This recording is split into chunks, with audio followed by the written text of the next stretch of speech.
Como ter uma mente mais calma com menos calmantes, como ter paz dentro de casa, como conseguir viver sem tantos problemas, sem precisar de tanta medicação. E será que dá para fazer isso dentro de princípios de saúde e ao mesmo tempo dentro de princípios cristãos, algo que não abale a sua fé? Como andar em luz nesse mundo que parece que caminha para aquela Babilônia de Daniel? Como a gente vai ter essa postura?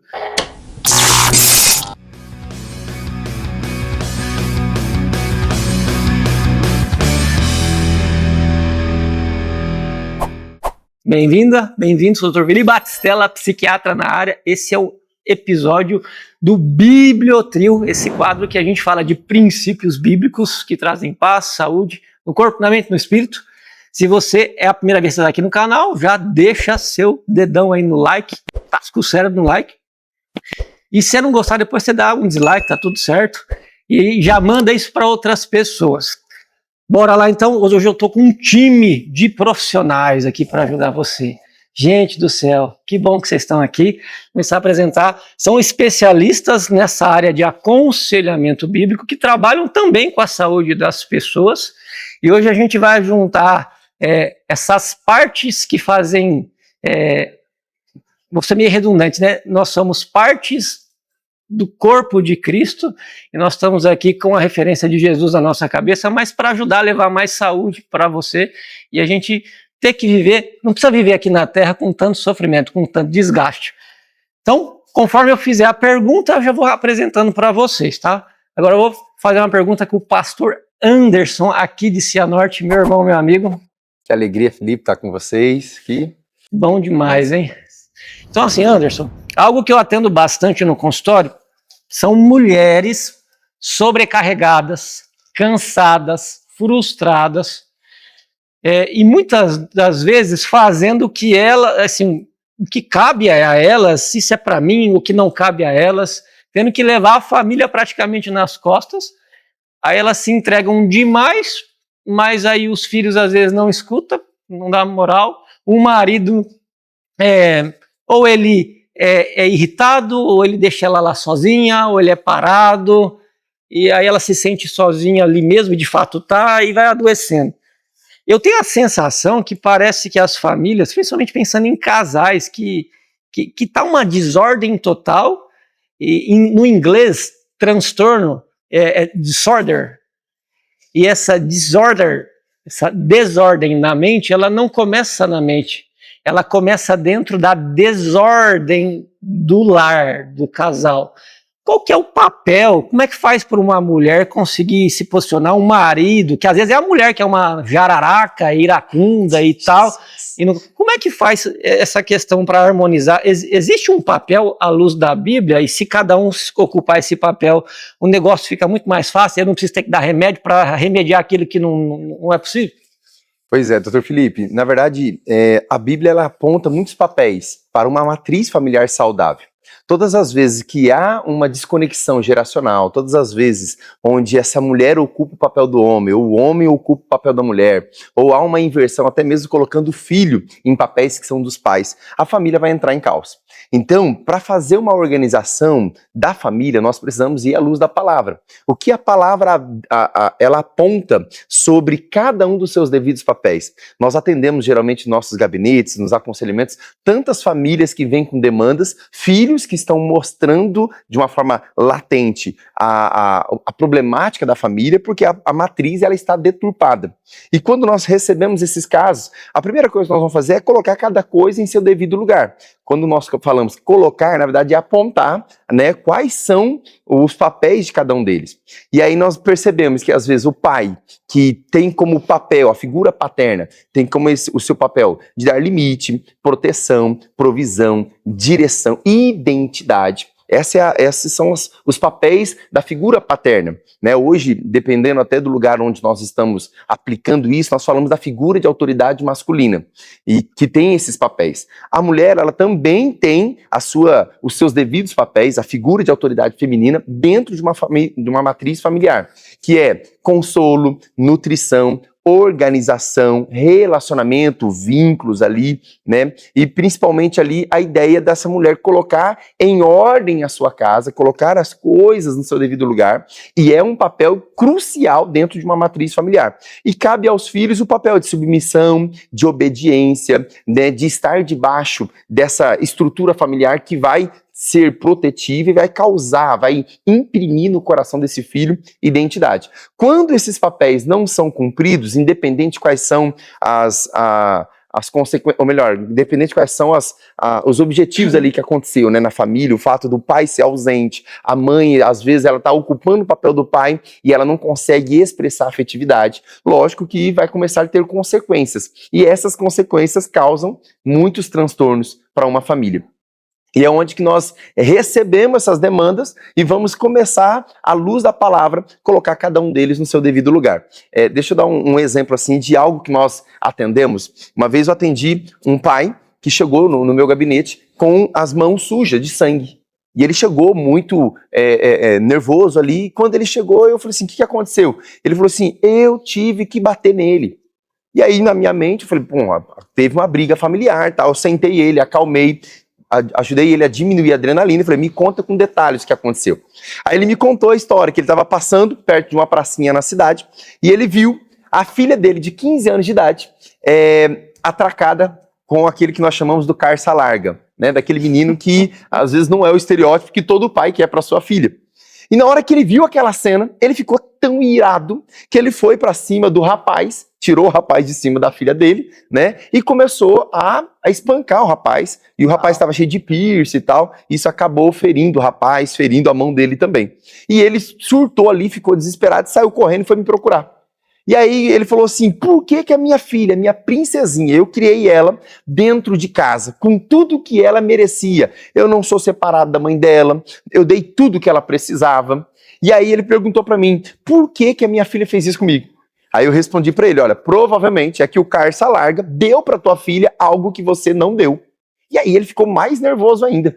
Ele falou, como assim? Eu dei de tudo para ela. Eu falei, olha, você levou essa menina para passear? Você levou ela na sorveteria, você colocou ela no colo, você disse para ela, olhando nos olhos dela, que você a ama, você protegeu, ela se sentiu protegida por você?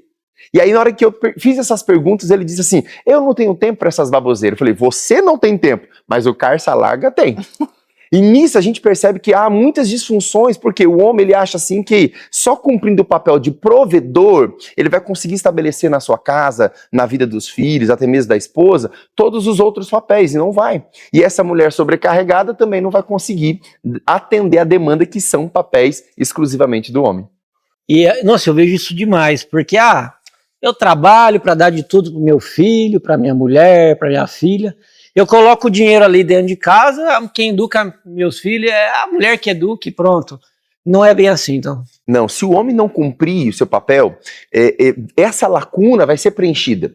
Então, de certa maneira, às vezes, principalmente para você que está nos assistindo, e às vezes você é mãe solo, você é mãe solteira, sozinha, o homem abandonou, te traiu, foi embora. O que nós orientamos? Toda mãe solo precisa procurar para o filho um referencial de figura masculina, para exercer não a paternidade biológica, mas exercer o papel, a figura paterna, que tem essas funções de proteção, até mesmo a questão de correção, limite, identidade, imprimir uma identidade nessa criança, né? Até mesmo estabelecer um padrão de uma figura de autoridade, onde essa criança vai crescer num ambiente que ela sabe o que é submissão. E muitas das vezes você fala assim, mas a mãe, ela é mãe e pai. Muitas mulheres falam isso. Eu sou mãe e pai dos meus filhos. Sim, ela é mãe e pai no sentido de ser guerreira, de dar tudo o que ela pode dar. Mas ainda assim, existem algumas comunicações que somente a figura de autoridade masculina vai imprimir no coração dessa criança. Isso é você que está inventando ou está escrito em algum lugar? A Bíblia fala sobre isso? A Bíblia aponta esses papéis. Por exemplo, papel paterno de Deus. Como Deus imprime esse papel. Desde o Antigo Testamento, Novo Testamento, nós vemos isso de uma forma muito clara. Por exemplo, no Antigo Testamento você vê um Deus Pai estabelecendo limite aos seus filhos, quando ele coloca os 10 mandamentos. Por exemplo, você vê no batismo, em Mateus capítulo 3, versículo 17, quando naquele batismo de Jesus, Deus ali naquela voz audível aparece e fala, esse é meu filho, filho. Então ele está dando paternidade e identidade, comunicando essa identidade. Esse é meu filho amado em quem eu me comprazo, em quem eu me alegro. A transfiguração, né? Aí ele ouvir. Exato, essa presença do pai. Então o pai tem ali a presença, tem a proteção, tem a identidade, tem a questão também dos limites. Quando estabelece mandamentos, leis, princípios, a Bíblia está cheia deles, mas o mais interessante é que pai é quem dá destino. O tempo todo Jesus sabia qual era a direção que o pai estava dando para ele na terra. Então é um papel paterno de dar destino para os filhos. Geralmente mãe comunica um agrupamento da família. Mãe traz o filho para perto, mas pai dá destino para esse filho. Filhos criados só por mãe têm a tendência de ficar mais tempo recluso dentro de casa. Hoje é uma situação que nós temos pessoas de 40, 50 anos que ainda não casaram e que não conseguiram sair debaixo da barra da saia da mãe, porque faltou a figura paterna para dar um destino, para impulsionar esse filho para mais longe. Dificuldade com limites, né? Muito e aí grande. eles conseguem ter essa separação, o que é limite, o que pode, não pode. Aí nós depois vamos atender essas pessoas com um aspecto de rebeldia. Passividade ou rebelião, né? Faltou essa figura de paternidade para impor esse limite. Quando eu digo limite, não é violência, não é aquela correção com agressividade, mas é estabelecer, né, num tom de voz audível, porém firme, posicionado, o que é a verdadeira limite, a autoridade, sem necessidade de agressão. Nossa, mas isso aí as pessoas, a maioria delas não sabe. E a meu ver, dá tempo de aprender, né? Inclusive, se você tá aqui, que bom. E se você lembrou de talvez seu filho, de sua filha aí, alguma outra pessoa. Interessante que a gente lembra de todo mundo que tem esses problemas, menos de nós, né? Então, mas manda para quem você lembrou também. Faz sentido. A meu ver, vocês são todos aqui, além de profissionais, também instrumentos de Deus dentro das igrejas, treinam lideranças, são pastores e profissionais colocados para cuidar de quem cuida, vamos dizer assim. O pessoal devia aprender isso aí antes mesmo de casar, porque depois assim é tão mais complicado, apesar de possível resolver isso dentro do casamento, porque você vai destruir a cabeça dos seus filhos. Eles vão acabar tendo que usar remédio muito cedo, e eu estou vendo cada vez mais isso. Crianças chegando no meu consultório, vontade de tirar a vida, tristeza excessiva, vícios em celular, redes, comportamentos de se machucar e tal, porque eles, até eu falo assim, às vezes a avó fala assim, doutor, você tem que atender meu neto. Minha neta não está bem, doutor. Quantos anos que tem? Ai, doutor, tem 5, 6 anos. Não que eu não atenda a criança, mas fala assim, ó, eu só atendo a sua neta e o seu neto depois que eu atender o pai e a mãe dela. Matriz familiar. Porque não faz sentido, tá? Mas pensando que previamente deveria ser treinado. E agora eu vou passar a voz aqui para a Alessandra. A Alessandra, que está aqui do meu lado. Alessandra, obrigado por ter vindo. Obrigada a você pela oportunidade, é uma honra para mim poder contribuir aqui. Alessandra, você já esteve, né? Você está, na realidade, há muitos anos junto com o seu marido. Qual que é o nome dele mesmo? Edson. Com o pastor Edson, cuidando desse ministério mais de família. Sim. Tanto pré-casamento quanto durante, para evitar um pós, né? Para evitar um pós. Para não chegar no nível de ter que fazer a autópsia do casamento, que já gravei um podcast sobre isso com o Anderson. O pessoal não ensina isso antes? O que deveria acontecer para a mocidade, os jovens já aprender isso e começar a aceitar? E será que, duas perguntas em uma, será que hoje em dia não tem tanta gente com medo de casar por causa das coisas que o Anderson falou que acontece de verdade em casa? E aí essa galera tá fazendo um test drive de querer morar junto, com medo de reproduzir o inferno que viu dentro de casa, dentro dos pais? Aí vai fazer o test drive. Esse test drive dá certo? Esse test drive é abençoado por Deus? Isso vai gerar consequências? E o que a gente pode fazer para ensinar isso aí antes mesmo do casamento? É um combo de perguntas, aí você responde do seu jeito. Assim, né, a Bíblia, conforme a gente vai conhecendo e aprendendo, a gente vai percebendo a importância de alguns assuntos que Deus dá na Bíblia. Quanto mais Deus repete algum assunto na Bíblia, ou fala de bênção, ou fala de casamento, ou fala de né, sobre a palavra coração, o dinheiro, né, muitas vezes muitas vezes citado. Então a gente vai aprendendo assim, estudando, conhecendo a Deus pela palavra, que na Bíblia a gente não vê referencial sobre namoro. Não existe namoro Não na Bíblia? existe, não existe. Mas esse povo vivia tanto tempo e não existe? A gente entende assim, que eles se conheciam, faziam já uma aliança, né, entre as famílias ali, um compromisso, estabeleciam um compromisso e decidiam pelo casamento, né? Então, assim, não existe uma passagem bíblica, assim, bom, que eu conheça, né, que fala a respeito de namoro na Bíblia. As pessoas se conheciam também, né? Conhecia quem eram, culturalmente ali, viviam juntas. Isso mesmo. E hoje em dia, assim, sempre foi um tabu nas igrejas falar sobre sexualidade. Eu posso falar assim de mim, né? Eu sabia que não devia ter relacionamento sexual antes do casamento. Mas, assim, nunca foi explicado para mim quais as consequências disso, né? E hoje o que eu tenho aprendido e a experiência de atender os casais que chegam na igreja que estão com problemas, eles já começaram dessa maneira, né? Se conhecendo sexualmente. Aí se apaixonam. A Bíblia fala que, né, quando você tem um relacionamento sexual, você se torna uma só carne, que é o que fala em 1 Coríntios. Quando um homem se deita com uma prostituta, ele é uma só carne com ela. Então, a gente às vezes não entende, né, quando você não conhece as verdades de Deus, por que você fica tão preso àquela pessoa. Eles se apaixonam, estão presos porque se tornaram espiritualmente, né, fizeram uma aliança, sem conhecer, mas só que eles não se conheceram antes, não se entenderam quais eram seus valores, quais eram seus princípios, e isso traz muita dificuldade, porque depois desse envolvimento, eles acham que se amam, querem casar, mas o casamento não é relacionamento sexual. Casamento é como o pastor Anderson estava explicando, né? Uma aliança de duas pessoas com um propósito. E nesse propósito, cada um tem que entender o seu papel. Para ser um casal tem que ter dois, né? Não tem como um só viver o papel dele e o outro não, porque vai dar problemas. E eu vejo assim que para manter os jovens na igreja, há muitos anos a igreja tem relativizado isso e não tem, assim, trazido esse compromisso, esse esclarecimento de trazer, assim, para eles mesmo as consequências, né? Porque tudo que você, por exemplo, o que a gente percebe que quando a pessoa não está casada, ela só pensa em ter relacionamento sexual.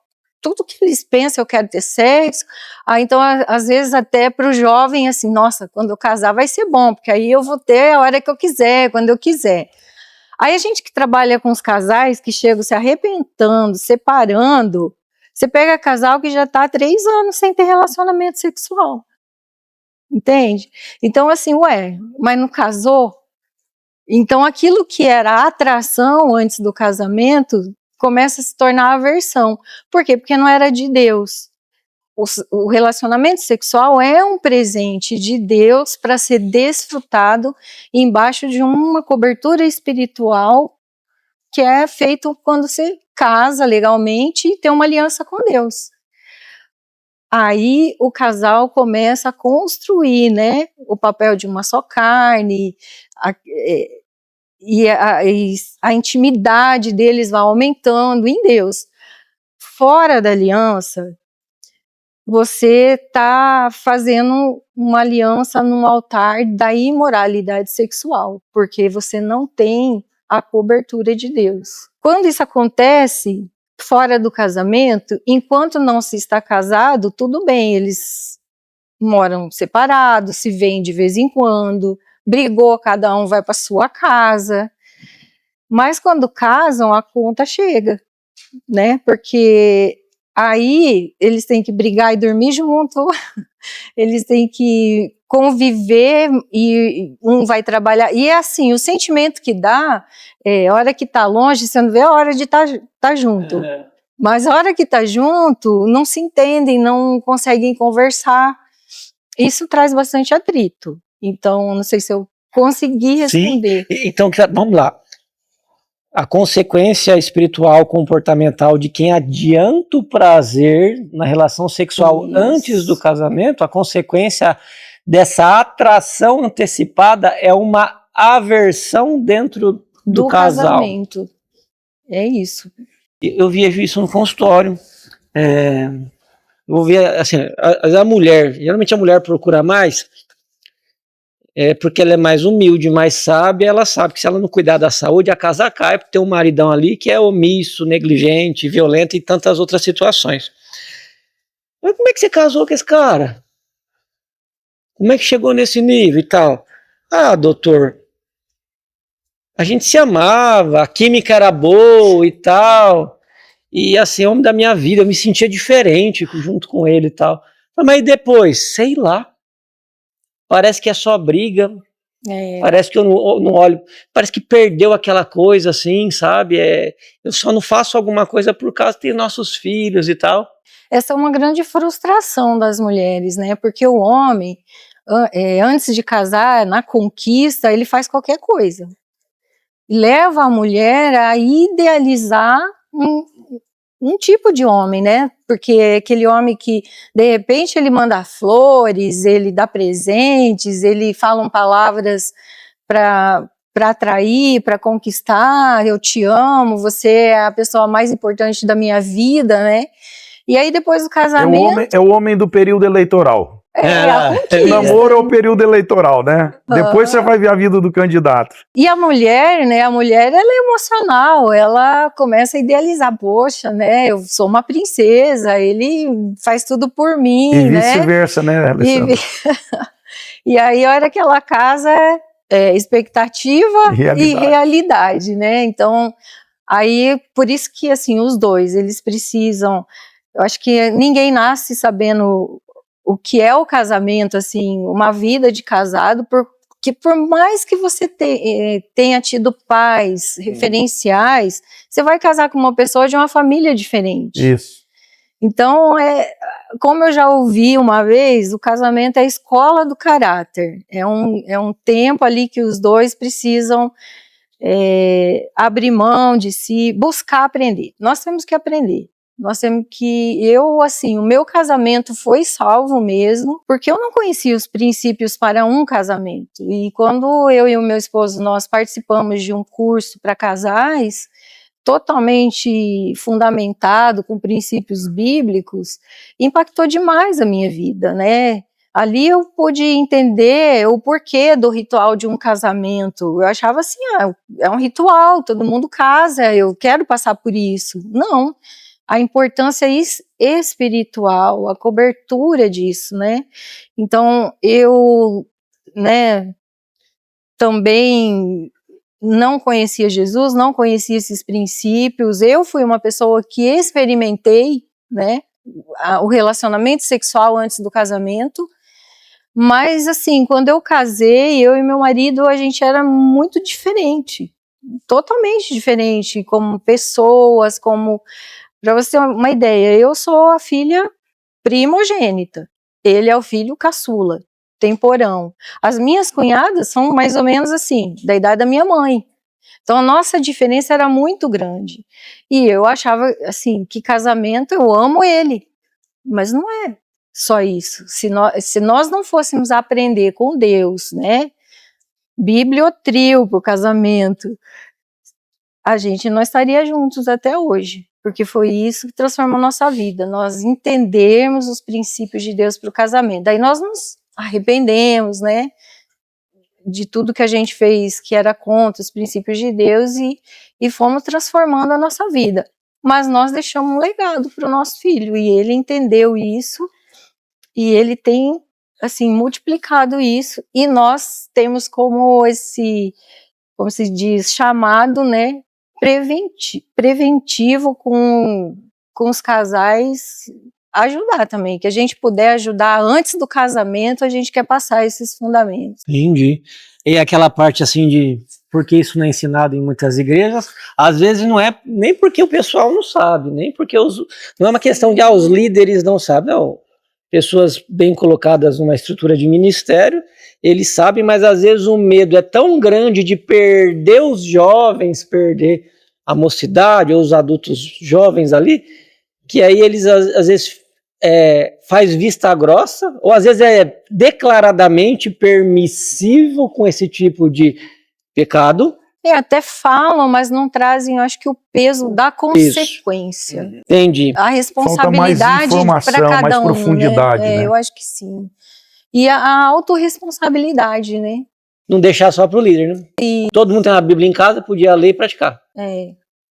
Entendi. Ô Ronaldo, pastor Ronaldo, meu irmãozão também, amigo, especialista em arrumar pessoa estragada, gente terrível. Ela comentou aqui, você já conhece o Ronaldo aqui do Bibliotrio, do Dignamente Podcast. Ela comentou uma palavra que me chamou a atenção.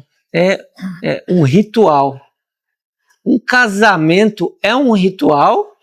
Se ele pode ser um ritual dentro do céu, um ritual do bem, e ele pode ser um ritual do mal, se alguns detalhes não forem respeitados. E assim, alguém de fora, se a pessoa casa errada, nesse ritual errado, vamos dizer assim, ela fica mais vulnerável a pragas, a mandingas, a coisas desses tipos aí que pode estragar ainda mais esse relacionamento mais pra frente? Tanto pode que tem, né? É um ritual, um casamento? Ué. O casamento é um processo de aliança. Isso é uma consciência entre todos nós aqui. Independente se você é crente ou não. Casamento é casamento. O que o pessoal está fazendo é tirando o peso da responsabilidade que o Anderson e a Ali falou e levando para um contrato. Uhum. Um contrato. É aquele negócio. Não deu certo, a gente separa, não tem custo, o custo é baixo. Esses negócios. E tem gente que faz mandinga para casar. Tem gente que é tão feia, tão ruim, que precisa de uma ajuda externa para casar. Mantém? Tem gente que é ruim demais para isso. Precisa de um jeitinho. Tem na Bíblia um caso desse. Café na cueca. Passa mel, faz as mandingas. A vez atendi uma mulher lá que ela pegou e pegou a roupa íntima do cara lá, costurou com uma abelha dentro e colocou dentro do colchão para segurar o cara. Aí sabe um trem desse. Aí eles brigavam e voltavam. Na Bíblia tem uma situação assim, né? Raquel e Leia. A Bíblia diz que Leia era muito feia. Ninguém queria, estava encalhada. Aí o pai teve que fazer toda uma mandinga para poder liberar a filha, que é a Leia. Você vai ver essa disputa no casamento. Mas quanto mais a pessoa ela se compromete com fatores externos para ter um casamento, mais isso vai, vou usar essa expressão, endemonizar o casamento. Tem isso. E tem cristãos que apelam também para mandingas gospel para poder casar. Tem cristãos que procuram pessoas específicas para trabalhar áreas específicas do casamento para segurar o cara. A mulher chegou para mim lá e falou assim, eu estava com um problema no casamento, aí eu fui numa terapeuta de casais. Porque hoje você faz terapia aí, tem para tudo. E aí essa terapeuta lá fora do eixo falou para ela assim, no dia do aniversário do casamento, você pega ele, leva ele numa boate e faz ele escolher a melhor mulher que tem lá. Dá de presente para ele, para apimentar a relação. Uai, ele escolheu a mulher, falou, quero essa. Foram lá fazer as bagaceiras dele, só que aconteceu, o cara largou a mulher para ficar com a moça da boate. E ela me contando essa história. E aí, o que eu faço? Falei, nada, você já fez? Você empurrou teu marido para fora. E eles eram, assim, cristãos, né? Tinham os valores de Deus.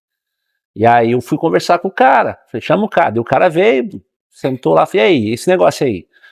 E ele contou, não, realmente aconteceu, eu fui atrás, escolhi, e eu me apaixonei por ela, tirei ela dessa vida, comprei um apartamento, a gente está estudando e ela está grávida. E vai tocar a vida. Então, é um erro grosseiro para os casais é procurar ajuda com pessoas que não têm, no mínimo, um bom senso de caráter para trabalhar questões de família. Eu sou a favor, se você quer procurar uma pessoa para trabalhar o seu casamento, no mínimo uma pessoa casada, que saiba lidar, que saiba trabalhar. Não estou falando da questão acadêmica, estou falando da questão moral. Quer trabalhar com gente que tenha filhos? Quem cria o filho. Aí eu sei o que é criar, não a temática do estudo, mas a prática de vida. Sim. A Bíblia é uma prática de vida. E aí você pega o seu casamento, a sua história, né? Pode até ter começado certo. Isso. E aí, nas demandas, nas curvas da vida, né? Faz mandinga, faz consagração, faz voto doido, paga promessa. E isso faz até rituais de pessoas, eu já atendi pessoas que para engravidar, a mulher não podia ter filho, fazem rituais, práticas mesmo, e depois aquilo literalmente vira um inferno. Você citou bastante situação errada de ritual.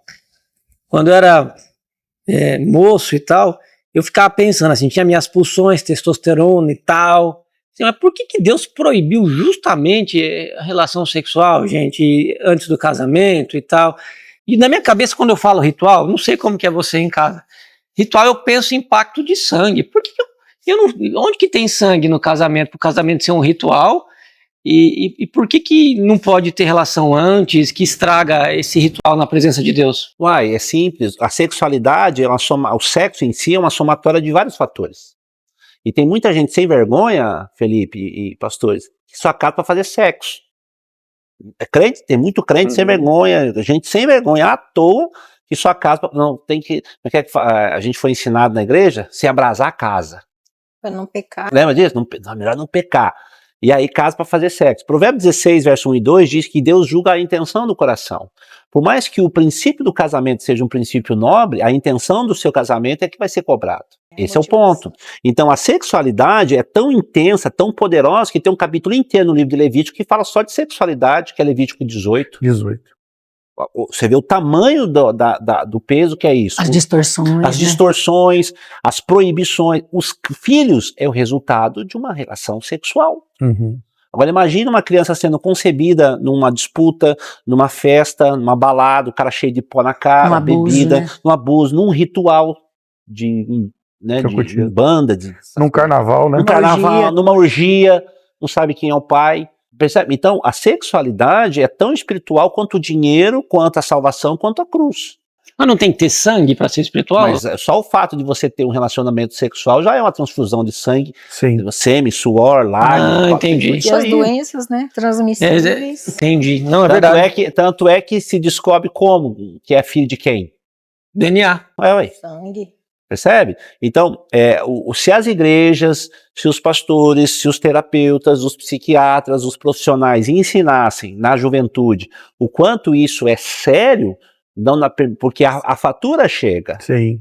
A sua negligência aqui vai chegar lá. Então a nossa geração, eu sou de 78, dos 40, a nossa geração está agora tendo que conviver como pastores uma geração dos anos 90 agora que nunca foi corrigida. Foi permissivo. Pode fazer o que você quiser. Até as propagandas de boneca. Você pode ser o que você quiser. E aí quando você reprime, põe limite, a turma enverga a carroça e vai embora. E um pastor, um líder, um profissional da área que tenha receio de colocar limite, porque Deus não tem receio de nos dizer não.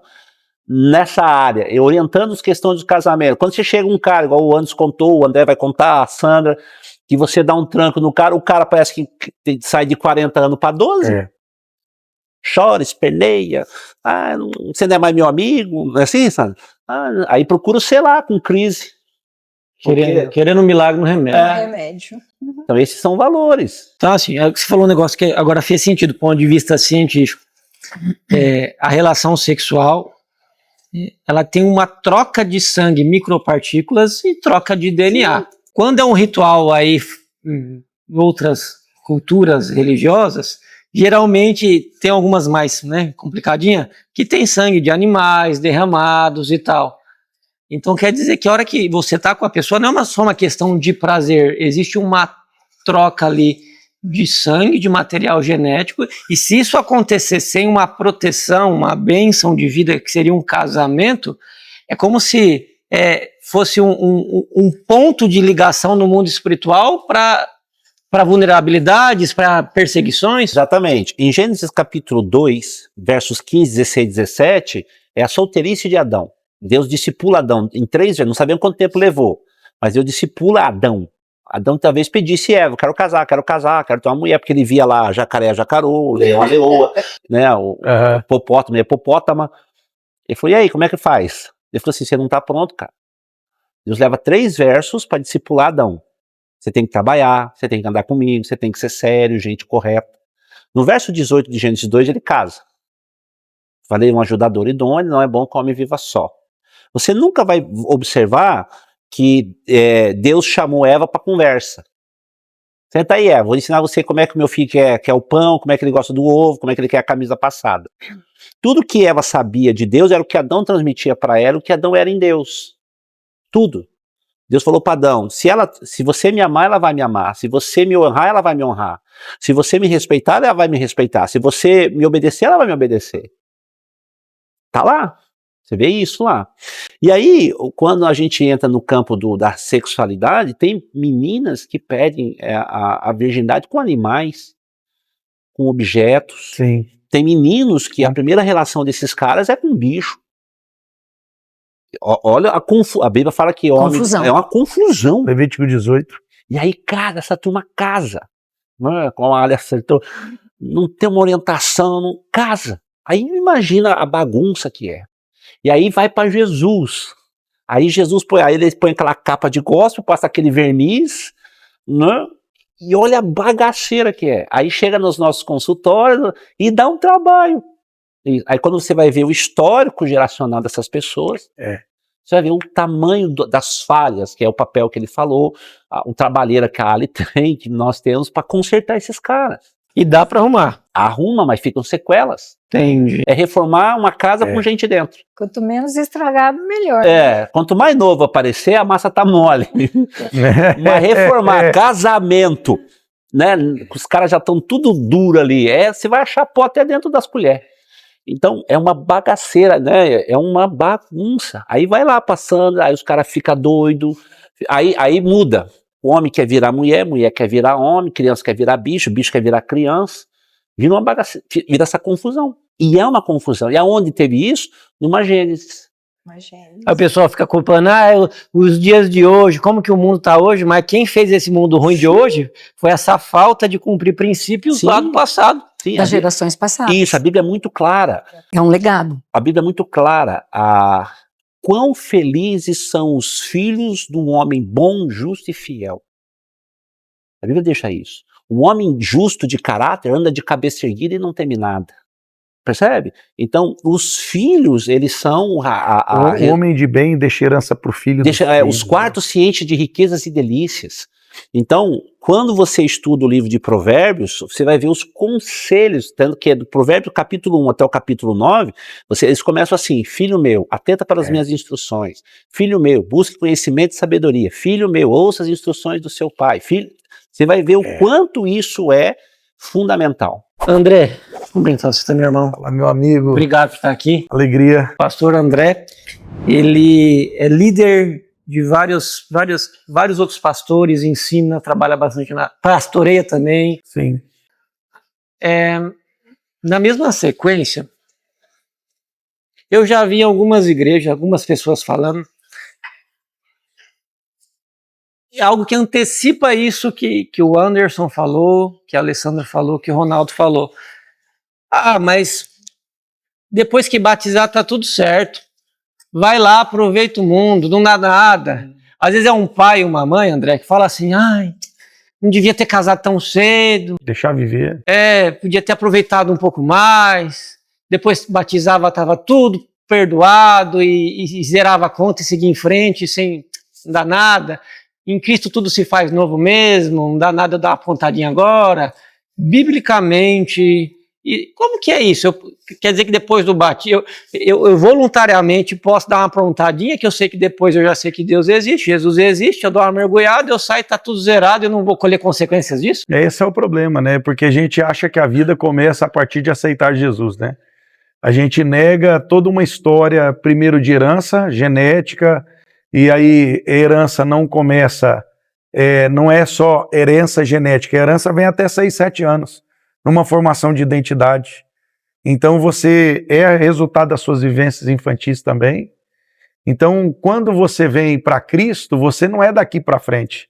Você vai ter que resolver daqui para trás. Você tem toda uma questão de aquilo que você aprendeu que era certo. E muitas vezes aquilo que você aprendeu que era certo era uma grande mentira. Então você vai ter que desaprender tudo aquilo que é errado. Olha o que é libertação. Reaprender tudo que é certo num padrão divino. E aprender o que você nunca aprendeu na vida. Olha o trabalheira. Desaprendeu errado, reaprendeu certo e aprendeu o que nunca aprendeu. E principalmente aquilo que a gente está falando dentro de casamento, dentro de aliança e dentro de um pacto de sangue, o nosso Deus ele não trabalha para o singular. E o problema é que a igreja, numa visão satânica, humanista, ela está voltada cada vez mais para o si, para o ego. A base do casamento é a maturidade. Você não pode casar sem estar pronto para pensar plural. E quando a gente olha para Deus, tudo que Deus cria é como Ele, mas originalmente. O marido e a mulher que Deus criou não são esses que estão aqui na Terra, nem nós que estamos aqui. Nós estamos restaurados por Cristo, lutando para não viver uma velha natureza. Mas eu, Alessandra, Anderson, Daniel, a pastora Sandra, o Ronaldo, todos nós temos aqui que lutar com a carne. Que é o quê? O que é carne? É a natureza de Satanás em nós. Está lá em Gálatas 5, 16 ao 18. O espírito luta contra a carne contra o espírito se opõe entre si. Então, quando eu nasço de novo, não significa que a carne morreu. O Lutero diz, eu pensei que quando eu fosse batizado, a carne ia morrer. Eu descobri que ela sabe nadar. Então, quer dizer, o que é carne? Carne é a natureza de Satanás, que é a base do pecado original, que não começa na terra, começa no céu.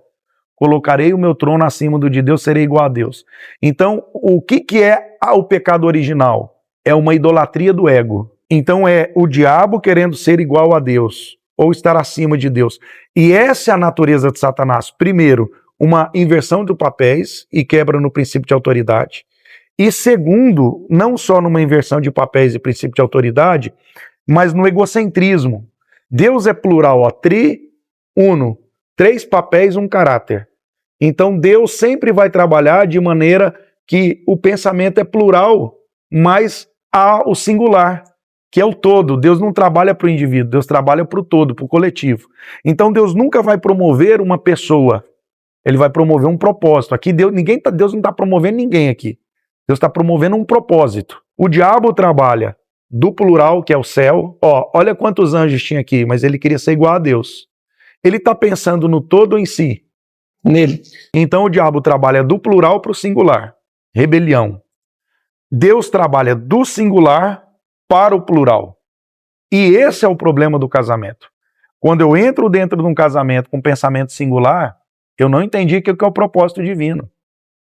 E quando eu faço uma aliança de sangue e eu estou buscando o meu prazer, por que Deus proibiu o sexo antes do casamento? Porque é um pensamento singular, eu não estou pensando plural. Aí vem a gravidez indesejada. Por quê? Porque o garoto não buscou compromisso, ele buscou prazer. E quando ele vai casar, o que ele vai buscar? O que é maturidade? Maturidade é a morte do ego. É carregar a sua cruz, é negar a si mesmo. Ele foi treinado para buscar dentro de um casamento a morte do ego dele? Importa que eu diminua e ele cresça? Eu vou morrer pela minha esposa, como Cristo morreu pela igreja? E vice-versa, a mulher pelo marido, não. São 2 egoístas pensando em si mesmo lá dentro. Quem que é o egoísmo? É o próprio Satanás. O que é Deus? Deus é morrer pelo todo. Então, em Deus, o que diferencia são os papéis. O Espírito Santo é um papel materno, consolo, ensino, ajuda, exortação. E o filho é o modelo de honra aos pais. Eu não vim fazer minha vontade, a vontade dos pais. É o mais velho, sacrifica pelos mais novos. E o pai, direção, limite, proteção, provisão. O pai na verticalidade lança para um destino. mas não tem aqui nenhum pensamento sobressair sobre o outro. Tem sempre uma lei de complementabilidade. Casamento não é para eu ser feliz. Eu sou feliz, uma mulher é feliz e nós vamos ser mais felizes ainda, porque eu não vou me completar nela. Eu vou me complementar com ela. Então, para resumir maturidade, a maturidade, o imaturo é faltante. E o principal que falta é Cristo. Porque é Cristo que faz a gente pensar no todo e negar a nós mesmos. Agora, quando eu não tenho Cristo, eu tenho quem aqui? Eu tenho uma natureza satânica, chamada de carne. E essa natureza satânica, ela vai para uma empresa, ela vai para uma universidade, ela vai para uma igreja, onde você não vai querer promover o plural. Até quando parece que você está promovendo o plural, você está promovendo a si mesmo. Por exemplo, Provérbio 18:1. Aquele que anda isolado busca seus próprios interesses e insurge-se contra a verdadeira sabedoria. O que é o pensamento de andar isolado? Muita gente pensa que é uma pessoa que está sozinha num canto. Chegou depois, sentou atrás, não quis conversar com ninguém. E, em geral, essa pessoa isolada que não quer se relacionar é uma pessoa ferida. Ela só tem medo de relacionamento. Mas você já viu algum rebelde fazer motim sem gente? Você não vai conseguir fazer rebelião sem pessoas. Então, uma pessoa isolada no conceito de isolamento não é o conceito bíblico. Satanás estava isolado no céu? Ou ele estava com muitos anjos? Então, o que é o pensamento isolado de Deus? Não é um pensamento de solitude. É um pensamento de trabalhar do plural para o singular. E isso está em todas as esferas. Então, quando você olha assim, para o imaturo é faltante, ó. Falta Cristo. Então, o imaturo, ele é não maduro.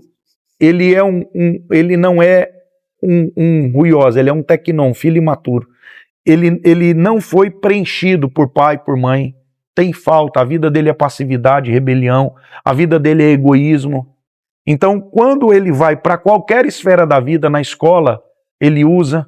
No trânsito, ele acha que ele tem a vaga do cadeirante, a vaga do idoso, que o semáforo é para ele. A vida gira em torno do umbigo dele. Então, a mulher é para o prazer dele, a igreja, o pastor tem que pregar o que ele quer, o louvor tem que cantar o que ele quer. Eu não gostei dessa palavra. Eu nem gostei desse podcast. Porque a pessoa acaba achando que a vida gira em torno dele. E ele não entendeu o que é o evangelho. O evangelho é morrer para nós. A vida é servir, mas não é ser visto e nem ser servido. A vida é servir porque eu posso, não porque eu preciso. Aí está dentro da identidade, do propósito. Identidade e propósito é a conquista da maturidade. Eu sei de onde vim, eu sei para onde eu estou indo, eu sei quem o meu pai mandou fazer isso. Ó, olha, de novo, voltando aqui. Então, o que é o maduro? O maduro é um ser completo, segundo Paulo, em Filipenses 4. Posso todas as coisas naquele que me fortalece. E ele diz, sei ter em abundância, sei padecer necessidade. Ó, o eu tudo posso aqui no grego é automatós, governo autônomo das circunstâncias. Então, ó, eu descobri o segredo de estar contente em toda e qualquer situação. Dr. Felipe, o que a gente mais tem dentro do casamento e na vida? Momentos de perda, de dor, de infelicidade. Gente, a vida não é uma corrida de 100 metros rasos, o casamento é uma maratona de longa escala. Então, eu descobri o segredo de estar contente em toda e qualquer situação. Sei ter em abundância, sei passar necessidade, posso todas as coisas. Posso ter tudo, fazer tudo, ou eu posso gerenciar as situações. Então, o que é maturidade? É aprender a gerenciar o ter e o não ter, o meu momento com o seu momento. Tem hora que a mulher está com vontade de ter relação, tem hora que ela não está. Ser grato em todas Ser grato, os filhos, saber não só reclamar do arroz que queimou, mas também agradecer a Deus porque tem rapa para comer. A gratidão, tem várias características da maturidade. E o imaturo é focado em falta. Porque falta tem nome, RG, CPF, data de nascimento, falta tem fatos. Então, o maduro não é focado em falta, ele é focado em completude, porque ele tem tudo. E aí, o que é ter tudo? Porque o que rico mais tem é carro, casa, jato, tudo, Epstein. Mas ele não tem Cristo. O que é tudo? Tudo é Cristo. Por isso eu posso ter e eu não ter. Ó, não muda. Muda a minha condição de momento, mas não muda É aquilo que Paulo vai dizer no contexto anterior. Alegrai-vos sempre no Senhor. Outra vez vos digo, alegrai-vos. Aí ele vai dizer, e a paz de Deus que excede o entendimento no 7. Porque é uma paz que não depende das circunstâncias. Por isso que Jesus diz, a minha paz vos dou, não como o mundo dá. Então, essa paz ultra circunstancial, ela só pode ser encontrada em Cristo. E é isso que me possibilita permanecer no casamento. Realmente não sair dele diante de perdas, diante de lutos, porque luto do quê? Do ideal não suprido. Quem que não teve que crucificar aqui um ideal? Porque o problema é que a gente olha para essa mulher e a gente diz, essa não é a mulher que eu queria, porque a gente olha para a melhor cozinheira da história, a gente mira na melhor cozinheira, a mulher que limpa a casa melhor, lava melhor, a mulher que mais é top em aparência, em cama, administração, e aí a gente olha essa mulher ideal e quer encontrar na esposa, só que ela também fez isso. Então, no relacionamento, você vai ter que crucificar quantas coisas aqui. O problema é que o imaturo, ele não foca no que ele não entrega. Ele foca no que ele tem direito. Então, quem é vítima não é vencedor. Se eu sou vítima, minha mulher não faz isso por mim. Não vou permanecer casado. Imaturo é focado em falta, maduro é focado em completude. Se você escutou, ou se você fala isso para sua filha, para o seu filho que ainda é jovem, aproveita a vida aí.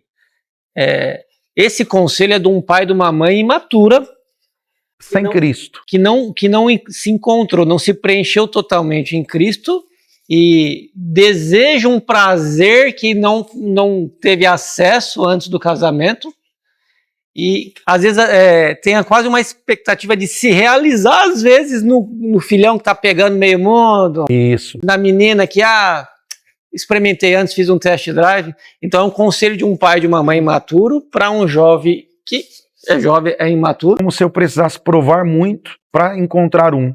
E daí, se essa pessoa batiza, e tomara que creia mesmo no Senhor Jesus e passe pelo processo do batismo, tá tudo certo, mas não vai ter uma perseguição de desejo, não vai ser mais difícil para quem antecipou esse prazer, lá na frente tá com a mulher, tá com o marido, não ficar comparando com os demais, não vai sofrer mais tentações porque se expôs a mais pontos de prazer? Tem um texto em Efésios até que tem uma perseguição que é via wireless.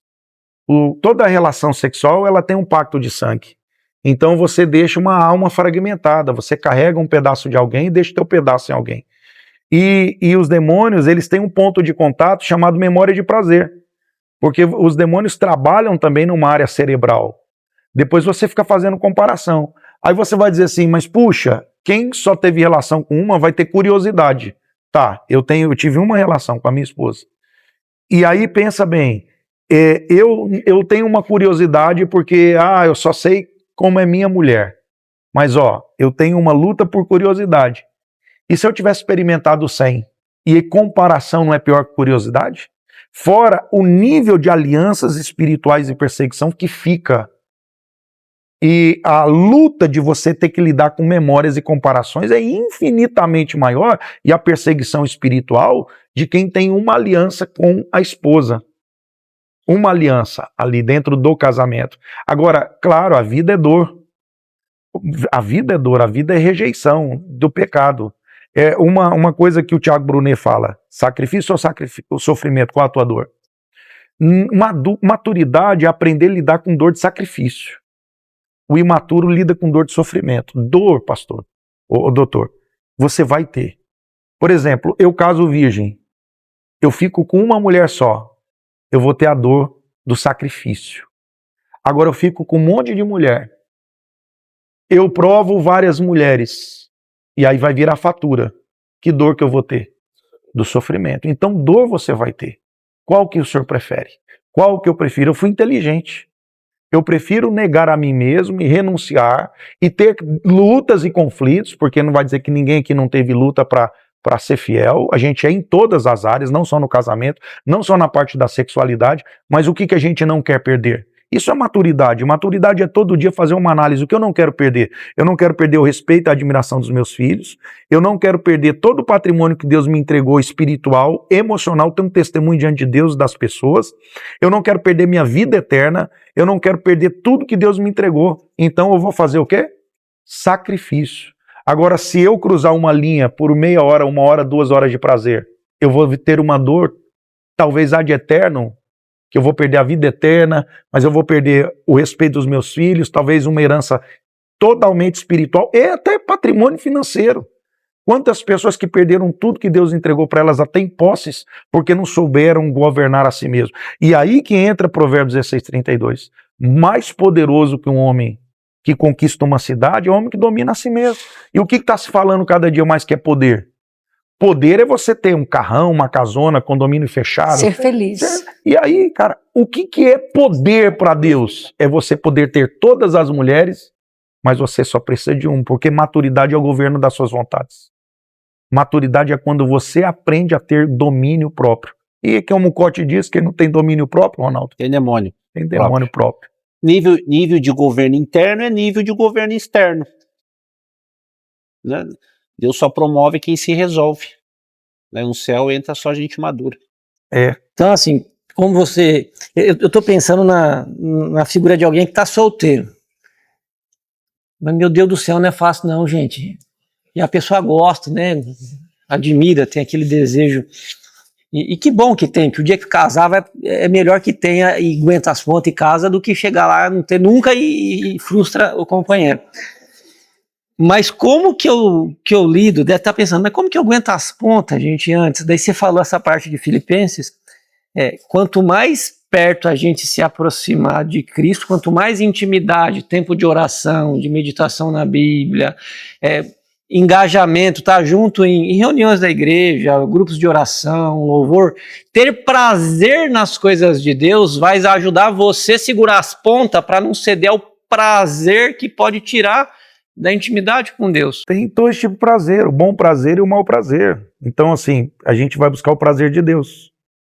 E tem tantos outros bons prazeres permitidos, né?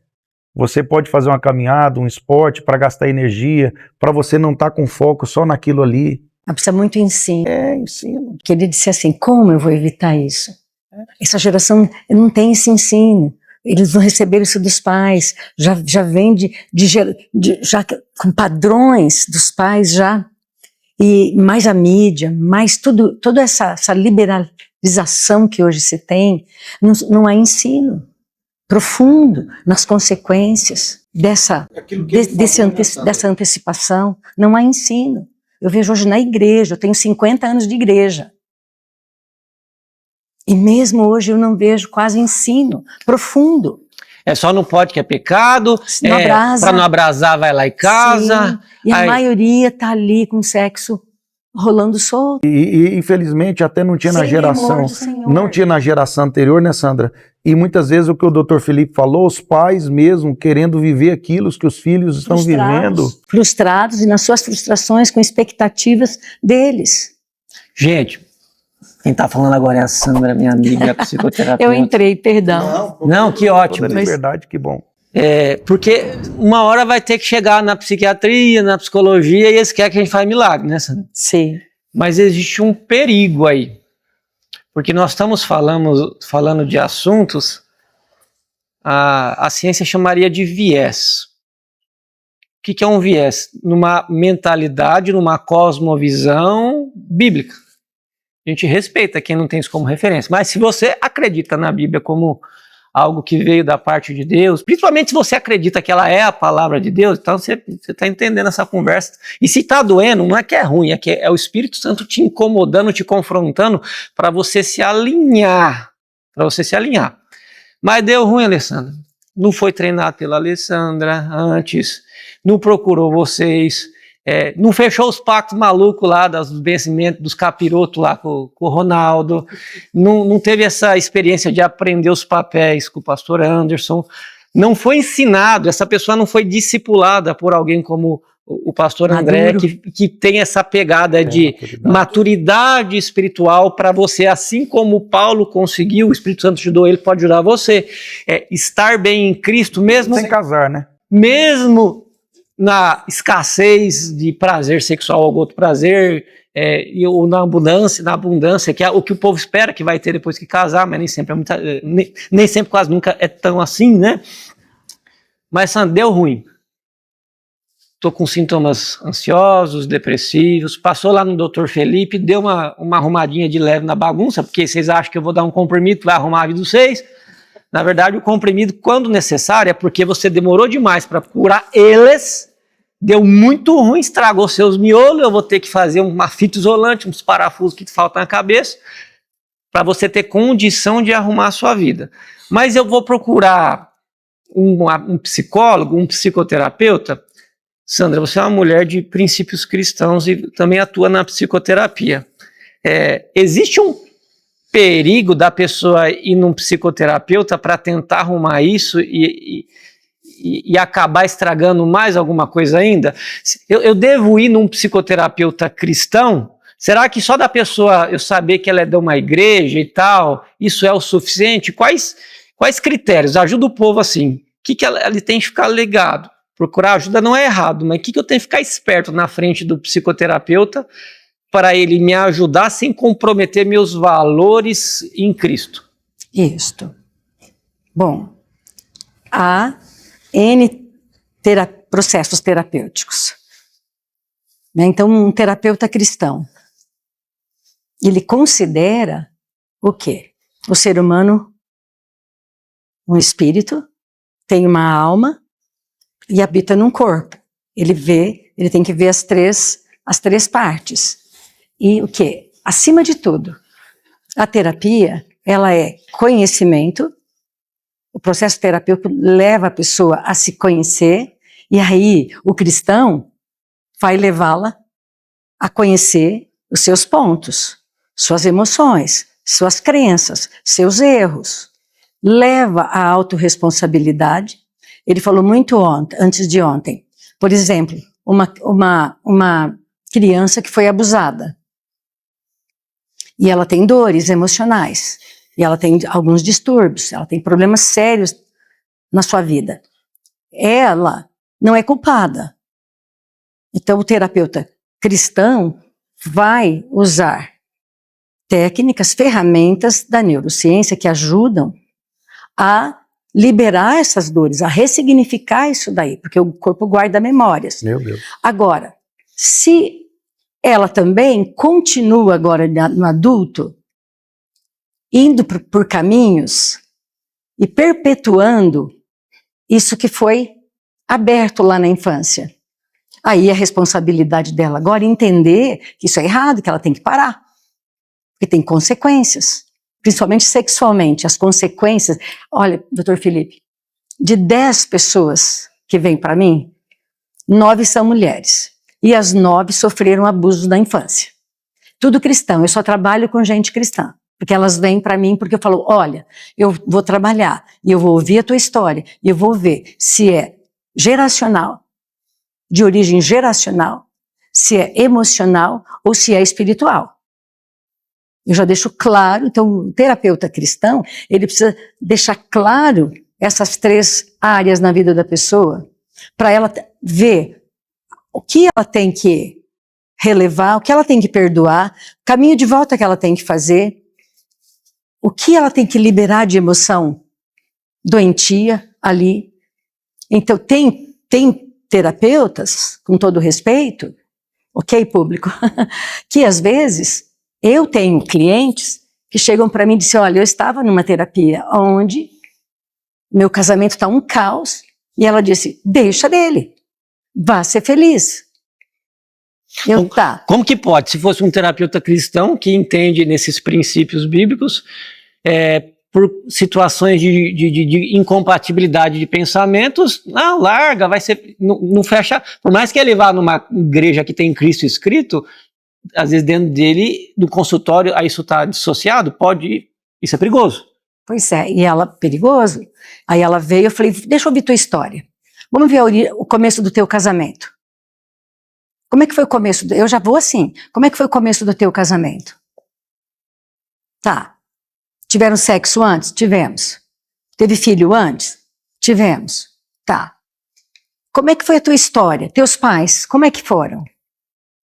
Ah, meus pais também. Eu tenho várias. Eu sou filha fora da aliança do casamento. Já tem um problema sério aí, né? E você sofreu abuso? sofreu. Então as meninas, quando são molestadas, e por causa da geração passada, de todos esses casamentos mal casados ou tudo meio precoce, a consequência, o que não se cura numa geração, se agrava na outra. Então essa geração a gente tem visto um molestamento assim de enlouquecer. O que acontece com essas meninas? O inimigo tá lá a dor, tá lá a cunha. Quando chega na puberdade ali que elas ficam mocinhas, você vai, eu estou escutando ali da terapia, e daí, como que foi a sua virgindade, onde é que foi? Vamos ver a tua história aí, para você chegar no teu casamento. Ah, com 12 anos eu já ia, né, tal, e aí eu tenho um caso, ela está fazendo medicina, até aí ela me autorizou a falar, e eu vou falar sexta-feira o caso dela. Ela, filha de crentes, de cristãos, e ela foi abusada pela babá com 6 aninhos, que é a idade crítica. Nossa. Até 6 anos está tudo ali, né? E pela babá no quarto, dormindo, os pais professores e tal. Ela ficou quieta, com medo, porque essa babá trabalhava em casa. Aí no outro dia, a criança levanta, vê a babá ali, como é que ela vai contar alguma coisa? E a criança é confusa, ela não entende isso daí. Tá. Quando chegou 12 anos, ela saliente. A gente já sabe que aí, um terapeuta cristão sabe que já é... Saliente, você diz, gostava demais do trem, estava muito acelerada, hipersexualizada. Isso, já estava assim, sensual demais. Uhum. Uma delas, com 7 aninhos, já tinha desejo sexual, e já ia em cima dos irmãozinhos pequenos. Não é normal. Desculpa, gente, falar isso, mas eu enfrento isso, e ela na igreja agora, e com lutas, com ansiedade, com pânico. Então eu tenho que puxar isso daí, a maioria vai chegar no molestamento. E aí, se insinuando, com 15 aninhos ela, né, assim, começou a namorar um moço que era do ocultismo. Olha as ligaduras.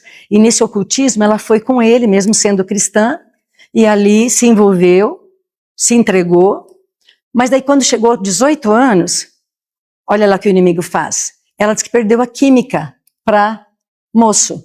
Então, não é só a alma, é espiritual também. Então, o que começou no emocional se torna, daí, uma perseguição espiritual. E ela quis experimentar, então, mulher. Então, ela teve relacionamento com uma e com outra, e com o último foi traumático, o relacionamento dela com a última.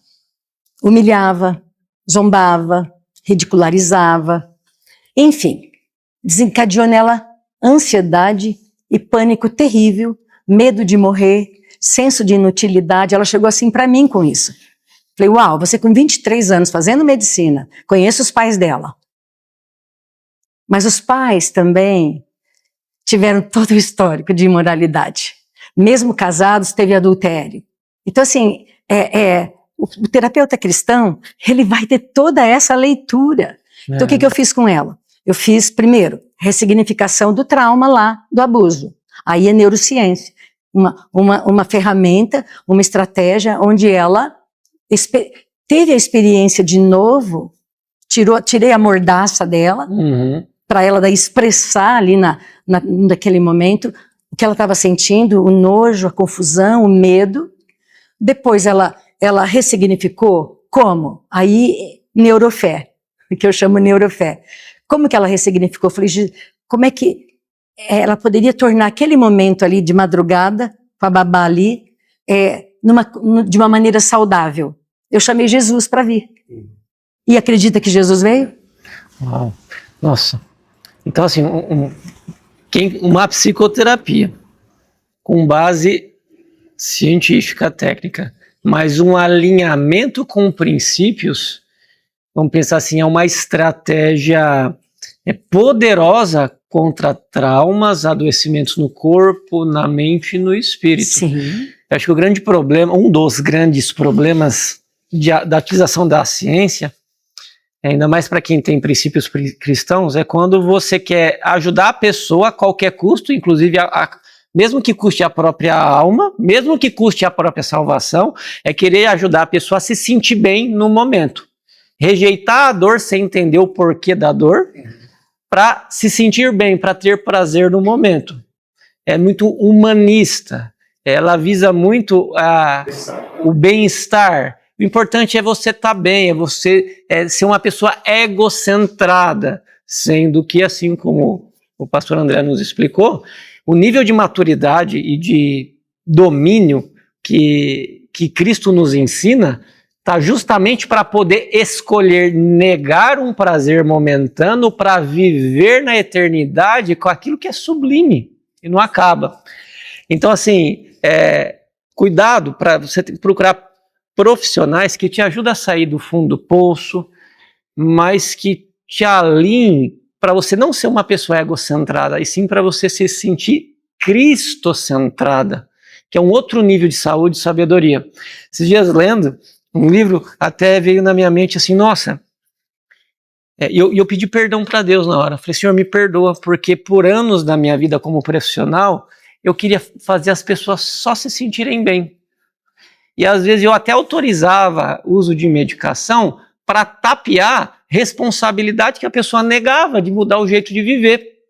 Hoje em dia eu já não faço mais isso, eu vou aumentar seu remédio, não. Não é.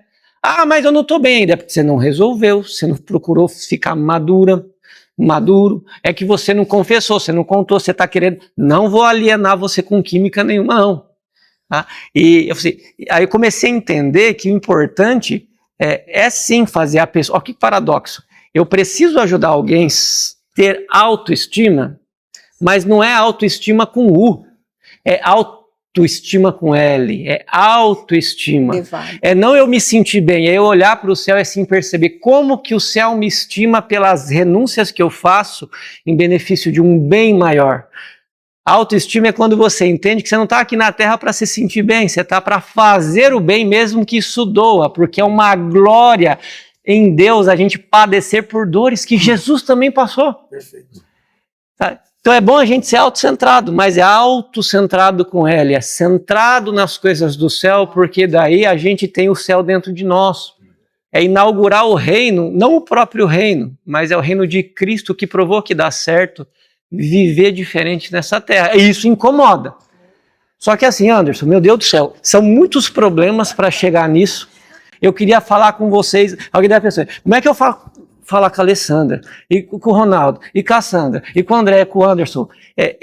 Existe alguma forma de entrar em contato com vocês, primeiro, de pelo menos fazer um atendimento inicial, para aprender o que não ensinaram, para desaprender aquilo que ensinaram errado? Como é que faz isso? Existe isso, Anderson? Doutor Felipe, no Brasil nós temos algumas ferramentas, alguns cursos específicos para isso. Nós aqui somos especializados, né, principalmente na IFOL, que é uma escola integral de formação de libertadores. Nessa escola tem muitas ferramentas, inclusive o atendimento, o mapeamento, o aconselhamento, e lógico, cada um aqui dos conselheiros também atendem, né, dentro desse padrão, onde é um padrão muito equilibrado entre observar todos os fatores, aquilo que é traumático, aquilo que é biológico, aquilo que é pneumopsicossomático, que o Ronaldo já falou naquele outro podcast, né? Então, assim, existem uma série de fatores que nós, como conselheiros, vamos observar para não ser, por exemplo, ou espiritualistas demais, né, ou natural demais, mas a gente vai encontrar esse equilíbrio aí. Existe um padrão onde hoje no Brasil o pastor Cote é o fundador, né, da IFOL, ele que elaborou, compilou um material assim riquíssimo que visa atender o ser humano em várias demandas, né? Inclusive aqui esse é o livro padrão, né, Pastoreamento Inteligente, que o pastor Cote escreveu já há mais de 20 anos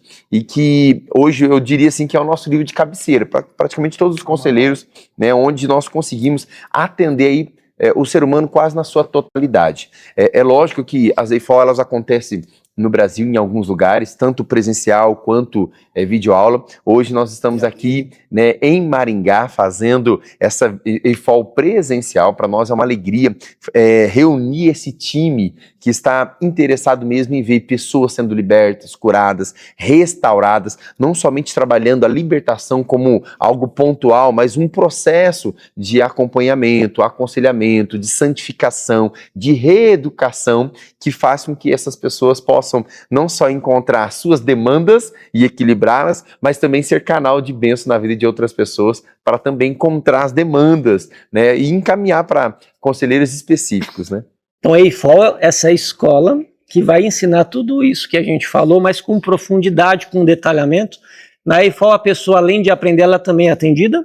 Sim, são 10 dias de aulas, né? Geralmente nós trabalhamos aí com mais de 50 horas de aulas teórica, e também a pessoa tem a possibilidade de participar dos atendimentos aí, tendo na prática aí pelo menos umas 20, 30 horas de aconselhamento, onde ela vai conseguir tanto ser atendida, quanto também participar de outros atendimentos, porque quando você visualiza o que Deus está fazendo na vida do outro, você também aprende, você adquire conhecimento e inicia esse processo de reeducação na sua vida. Então se a pessoa entrar na EIFOL e ela não quiser ser atendida, respeita. Sim. Mas se ela quiser só assistir às aulas, mas se ela quiser aproveitar a oportunidade para fazer esse mapeamento e começar a arrumar a vida nas 3 áreas importantes, na parte corpo, mente e espírito, aí eu falo, vou fazer o seguinte então, ó. Primeira coisa, você vai mandar esse vídeo para um monte de gente, tá? Tem muitas pessoas sofrendo aí que você conhece e podem ser libertas a partir dos primeiros passos que elas vão dar depois que ver esses vídeos. Então não retenha isso. Eu sei que você não é escassa, você não é escasso. Eu sei que você não é ingrato nem ingrata. Se você for, tá tudo bem, eu sei, Deus, eu já te perdoei. Mas se você for uma pessoa grata, primeira coisa, você pega esse joinha seu e você faz assim no computador aí e dá um joinha aí no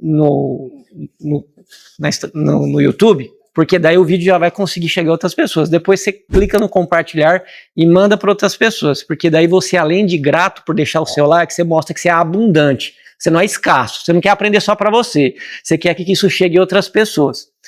Agora assim, Dr. Felipe, nossa, muita coisa aí que vocês levantaram, vocês me levantaram mais dúvida do que resposta, fechou, mas você pode ir atrás das respostas, eles estão aqui, eu vou deixar nos comentários, um comentário fixado, um link para ser direcionado por alguém, porque a EIFOL acontece em vários lugares do Brasil. Se você tiver mais posicionado aqui perto do sul, nós estamos aqui em Maringá, perto de Curitiba, tem em Curitiba. Se você, assim, eu geralmente quando eu venho agora, eu venho aqui para perto de Maringá, então se você quiser que eu esteja por aqui, você já sabe que tem aqui mesmo. Aí você fala, eu quero ir lá com o meu Dr. Felipe. Então clica, preenche lá o cadastro, fala que você quer ser aluno, é frequente, assim, acho que a próxima escola vai ser quando? Agora no mês de agosto. Em agosto, eu vou dar um jeito de soltar esse episódio já o quanto antes, em agosto já se programe. Você quer ter mais perdas ainda para ter a iniciativa de aprender e não sofrer mais por conhecimento? Lembra lá de Oséias 4:6, meu povo perece por falta de conhecimento. E o conhecimento está aqui sistematizado de forma didática. Você pode ler sua Bíblia sozinha, talvez você vai gastar uns 50 anos de muita dor, prova, sofrimento e não vai entender as coisas. Mas você pode aprender com aquilo que a gente já aprendeu, sofrer bastante, você não precisa sofrer o que a gente sofreu, antecipar isso e se tornar um agente de transformação na vida de quem você ama. Então clica no link abaixo, compartilha esse vídeo. Dou graças a Deus por essa oportunidade, obrigado pela presença de vocês. Obrigada. Tá? Que toda honra e glória seja dada a Deus. Eu tenho certeza que hoje a gente soltou do céu uma bomba nuclear no caos que está dentro da alma de diversas pessoas. E a tua vida não vai ser mais a mesma a partir desse momento. Em nome do Senhor Jesus, amém. Amém. Vejo você no próximo episódio.